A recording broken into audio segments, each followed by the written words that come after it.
Welcome to the Childcare Genius podcast, proud to be the world's #1 community for brilliant childcare leaders. Each episode will feature interviews with the brightest minds in the childcare industry to guide you into becoming a smarter business leader. Our hosts have opened 10 schools while raising 5 children. They are certified business coaches and are the top-selling childcare business book authors of all time. This episode is sponsored by Elif Childcare Insurance.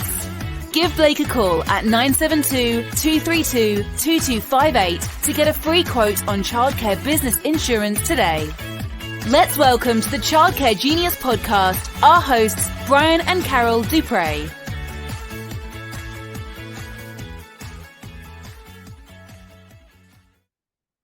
Welcome to episode 49 of the Childcare Genius podcast. We're your hosts, Brian and Carol Duprey. We are so excited to give you an amazing episode today, and it's going to be just Carol and I, no guests, and we're going to talk about the top 10 mistakes that we have made in the childcare business, that we feel that these are things that we screwed up over the years. We've been in business 26 years. These are things that we made mistakes on that we want to share with you to help you avoid some of those same mistakes. So we're going to get right into it. We're going to be very revealing here. We're going to be very open, honest. As everybody knows, we like to be very transparent at Childcare Genius. And so we want to be open and honest. We want to be able to help people, right? Yeah. You don't mind getting a little vulnerable here, right? Not at all. Anyway, so let's go ahead. Let's start with number 10. Number 10, take more risks earlier in life. So earlier in life, so we started our business. We were young, weren't we? When we started our childcare business? Yeah. 30s, yeah, 30s. late 20s, early 30s. Yeah. Seems like a long time ago. It does. 26 years ago. I know you don't want to age yourself. Okay, you started as a teenager. We weren't big risk takers at that point. Maybe you so more than me.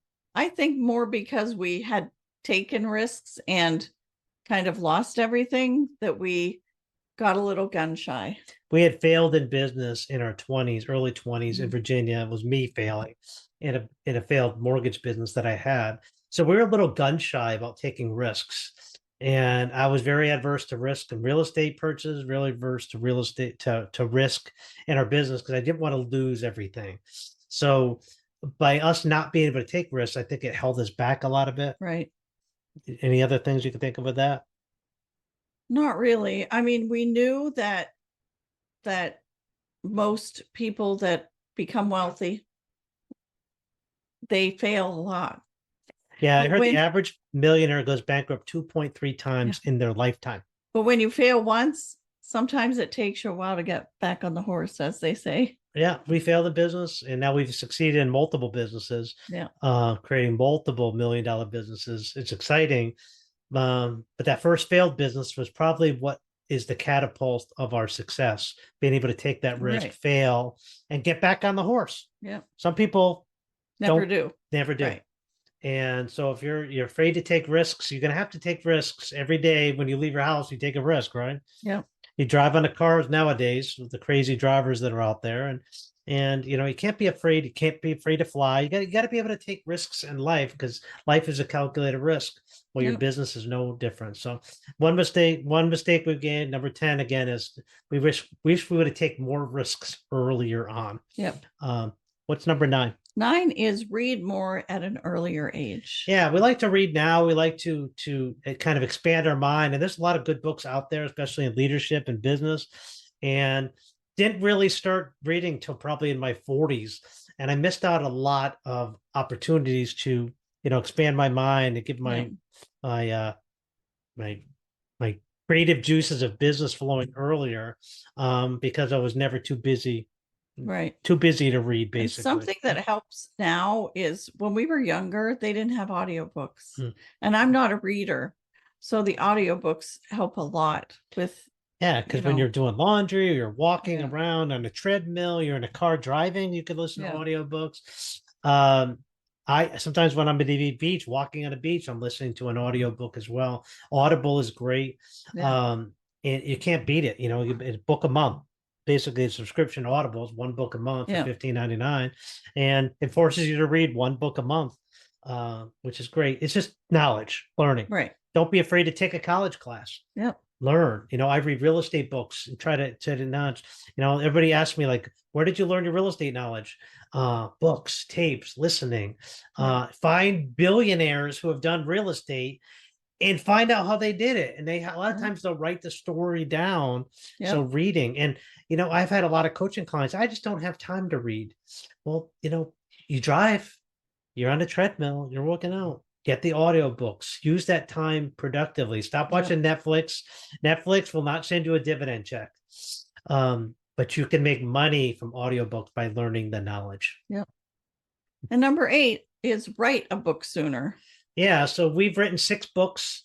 And I wish I would have done it sooner. I was in my 50s when I wrote our first book, Childcare Millionaire.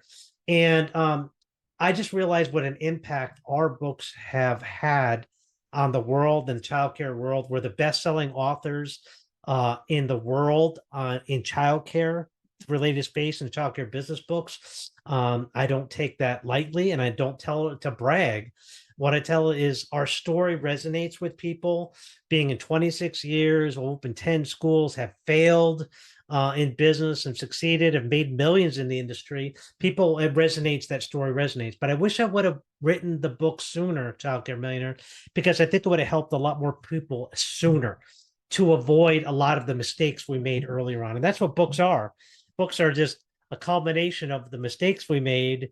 And we find out what works through trial and error. And the error was it cost us money, and the trial was having to suffer through it. We find out what works. We put all the stuff that works in the book, but we also put a lot of the mistakes that we made.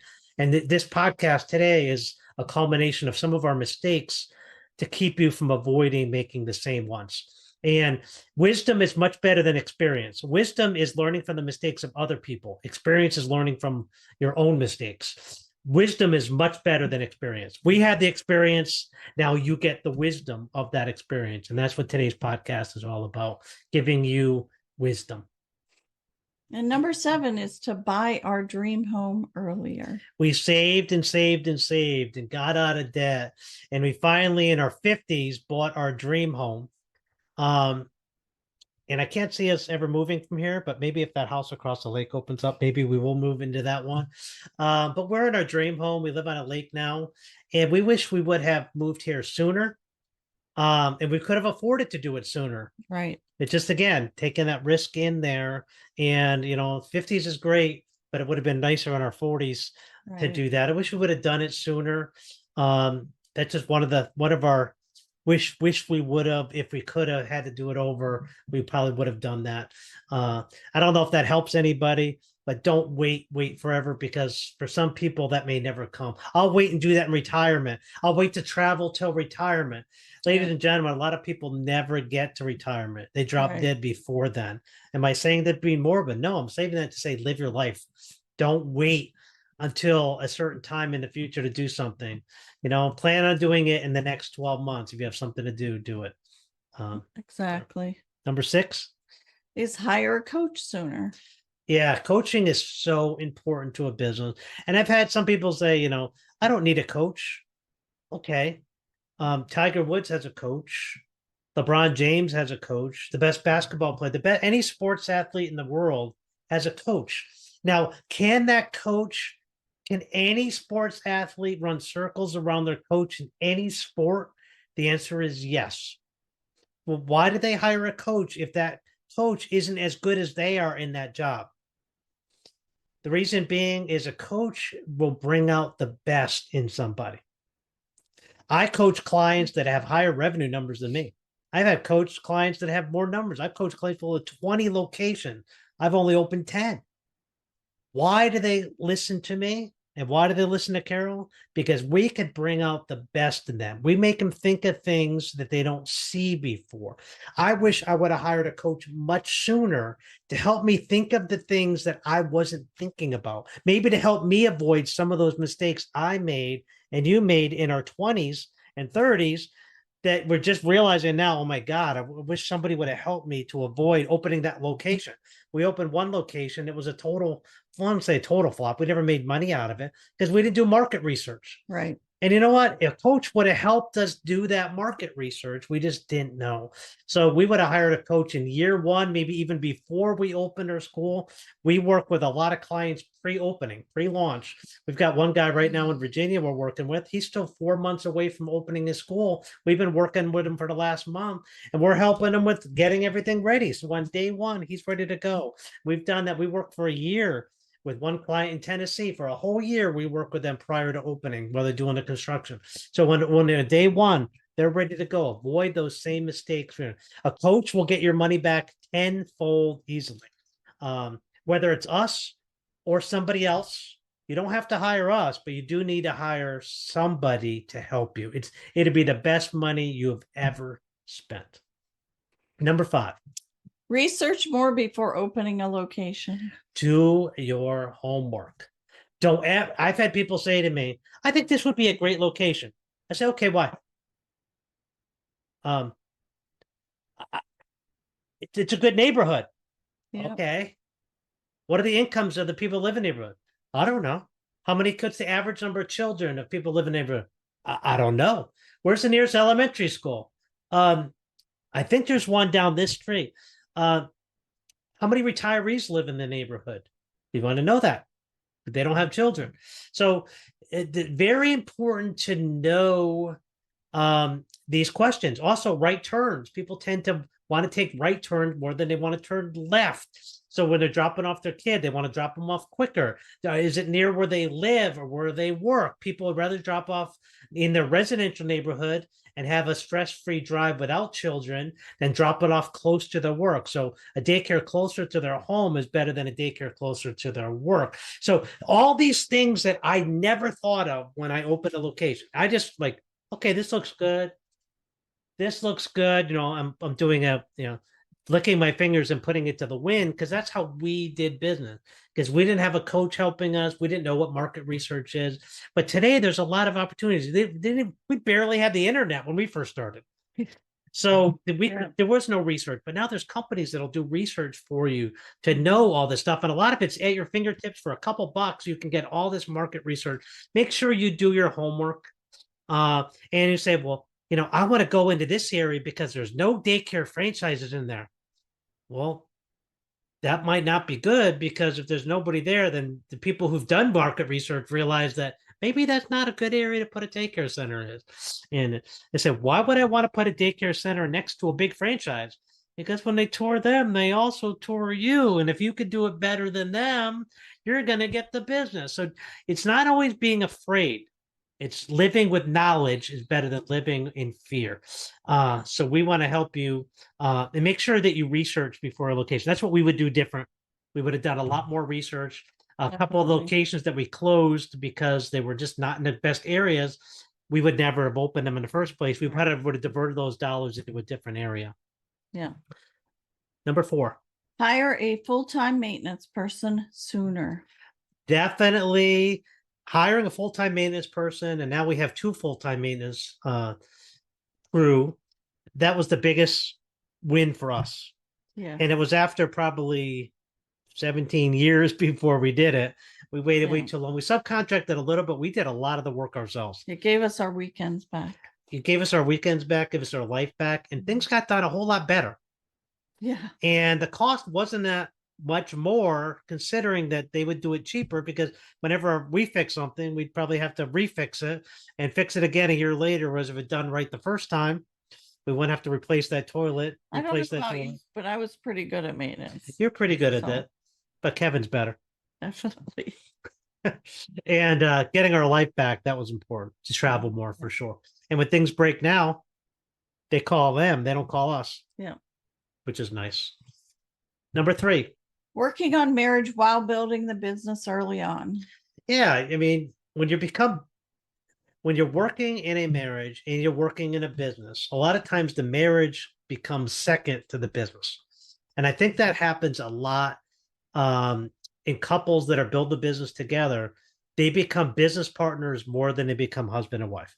And I know it's happened to us. We've suffered. Our marriage has suffered because it was all business all of the time. And one thing that we've done to help us is go to marriage enrichment courses, marital retreats. We've gone to religious retreats through Focus of the Family. And we go to these weekend ones. We've done intensives with them. And we're working on it now. We recommend if we had to go back and fix it, we would have done that earlier on and done a lot more work earlier and worked on us as much as we worked on the business. So if you're new and you're just starting out, we recommend get time away, vacation often. Don't talk about work. It shouldn't always be about work. Right. And have a time. Like, what about a cutoff time? Like, what do we do every night? At about 7:00, we just sit and watch TV. And cut off. Yeah. No work. No work. Turn off your phones. At least I do. But it's usually no work past 7:00, and it's us time. We work on us. We have some shows that we like to watch. We have activities that we do. In the morning time, it's kind of the same thing. We try to eat breakfast together. Carol does her Wordle. I'll let her listen to an audiobook or something. We have kind of a routine in the morning, but we're together. It's not really work related at that time. It just kind of us time in the morning time. We try to eat lunch together every day as well. Sometimes we do business at lunch, but most of the time we just sit there and she gets to look at the most awesome husband in the world, and I get to look at the most beautiful woman in the world while we eat lunch. I mean, it's such a bonus. So we enjoy that. So we recommend you definitely work on your marriage before you have problems, not after. Buying real estate sooner. Big mistake for us. Huge. Not buying properties, not owning our daycare buildings until we've been in business like 16 years. Yes. We leased, and that was a lot of money that we thrown to landlords that we could have put in our own pocket. We still lease one of our locations because it's still a good deal to lease it. But we wish we would have bought real estate sooner. We wish we would have bought investment properties sooner. We have 65 rental units now. But imagine how many we'd have if we started 10 years sooner. And imagine how much disposable income we'd have if we had started sooner. Oh, yeah. It's great. Rental passive income is the best. And if you think about compare your childcare business to your rental, our investment property business, our investment property business has one employee, your daycare business has 60 employees, one employee, kind of sometimes one headache, 60 employees, 58 headaches. Carol and I are the two that don't have a headache. I'm kidding. We love our employees. But when they call in sick, when you have staffing shortage, when they give notice, and you have to schedule, this one wants a day off, it creates issues. So we find the balance of having both. We like our real estate business. We love our childcare business. But we would have bought a lot more real estate sooner. It definitely gives us options and diversifying our income. Yes. And now our real estate income is pretty much more than what our childcare income is. And our number one most important mistake combines a lot of the other things is finding work-life balance sooner. Zen.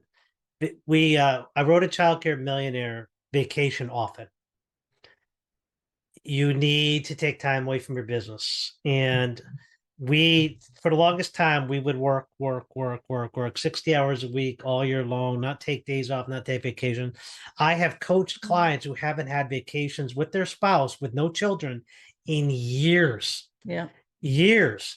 So what's going to happen is it becomes all about the children and all about the business. What happens when you retire and sell the business? Your marriage was based on the business. Your marriage was based on the children. And you don't have husband and wife, and you wonder why people get divorced in their 50s. They fall apart because there was nothing there in common during their marriage. Work on stuff, balance sooner, vacation often, take walks together, hold hands, do the fun stuff, find that balance. If you can't do your work in 40 hours a week, then you're working too much. 40 should be your max. Work smarter, hire somebody, delegate more. Yes. You're working less now than you've worked in your childcare business. You're working less now than any point in the last absolutely 25 years. Yeah. And yet we're doing better than we have in the last 25 years. So sometimes doing less produces more.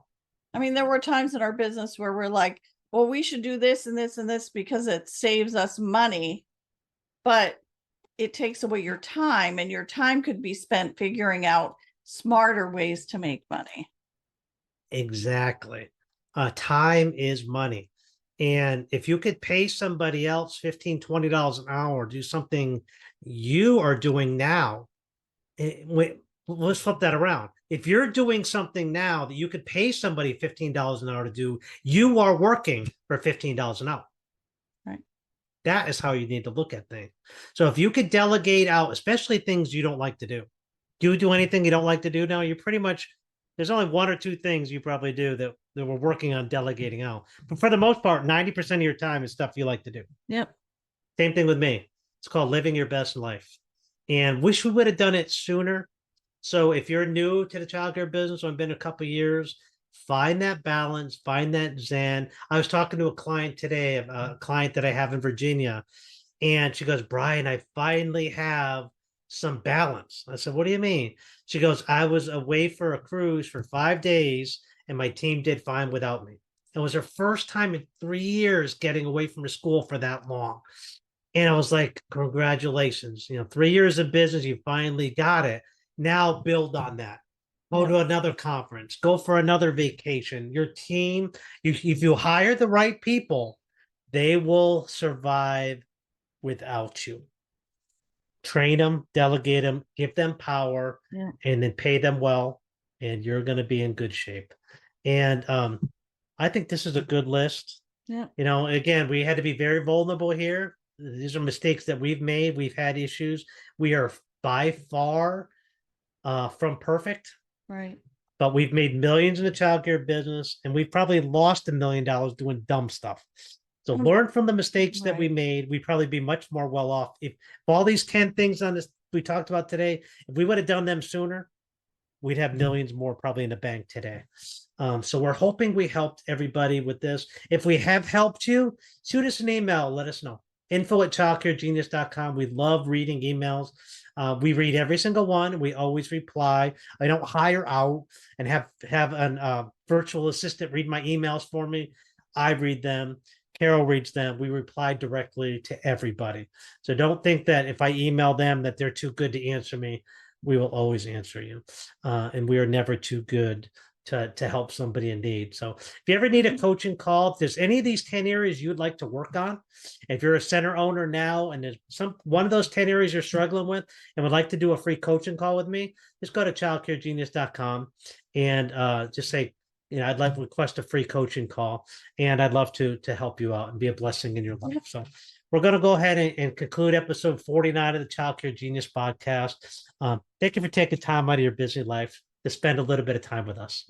And don't forget to hit the subscribe button so you won't miss a future episode of the Childcare Genius podcast. We will see you next week.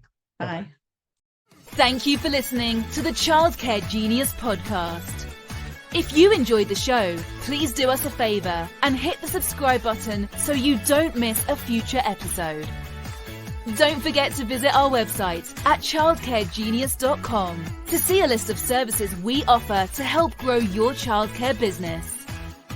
Until next time, thank you for being a part of the Childcare Genius community.